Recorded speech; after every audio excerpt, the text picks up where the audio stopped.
دور آسمانوں پر اڑتا اور پرواز کرتا یہ پرندہ سب سے زیادہ دھتکارے جانے والا پرندہ، جسے ہم گدھ کہتے ہیں، جسے ہمیشہ موت اور نحوست کی علامت سمجھا جاتا ہے، مگر حقیقت اس کے برعکس ہے۔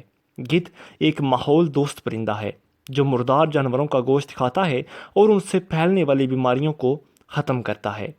ایک وقت تھا کہ آسمان پر اڑنے والے پرندوں میں گدھ نمایاں تھا۔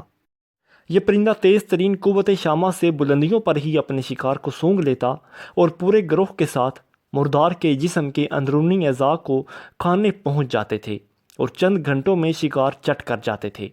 پاکستان میں سفید پشت والے گدھ سب سے زیادہ پائے جاتے تھے، مگر گزشتہ چند دہائیوں سے ان گدھوں کی تعداد میں خطرناک حد تک کمی واقع ہوئی ہے۔ آج لاہور کی فضاؤں میں آپ کو گدھ کے سوا تمام پرندے نظر آئیں گے۔ ایک اندازے کے مطابق لاہور سمیت پاکستان بھر میں 99% گدھیں ختم ہو چکی ہیں، اور اس کے ناپید ہونے کی بنیادی وجہ جانوروں میں درد دور کرنے والی انجیکشن کا استعمال ہے۔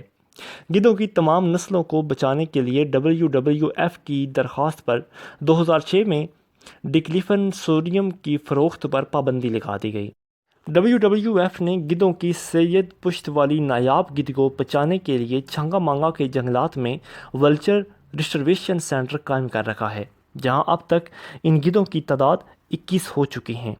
یہاں ان گدھوں کو خاص طریقے سے پالا جا رہا ہے اور ان کے لیے زمین سے 10 میٹر بلندیوں پر گھونسلے بھی بنائے گئے ہیں جن پر سکون انداز میں بیٹھے رہتے ہیں۔ WWF نے ان کی خوراک کے لیے گدھے اور جانور پال رکھے ہیں۔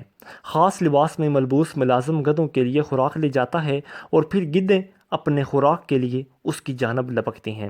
نایاب ہوتی گدھوں کی اس نسل کی بقا میں کامیابی ان کی کامیاب بریڈنگ سے ہوئی، اور اس سال بھی گدھوں کے 2 چوزے پیدا ہوئے ہیں۔ امید کی جا رہی ہے کہ باہر کا ماحول بہتر ہونے تک ان گدھوں کو پھر سے لاہور کی فضاؤں میں چھوڑا جائے گا اور عدم توازن کے شکار اس ماحول میں پھر سے توازن پیدا کیا جائے گا۔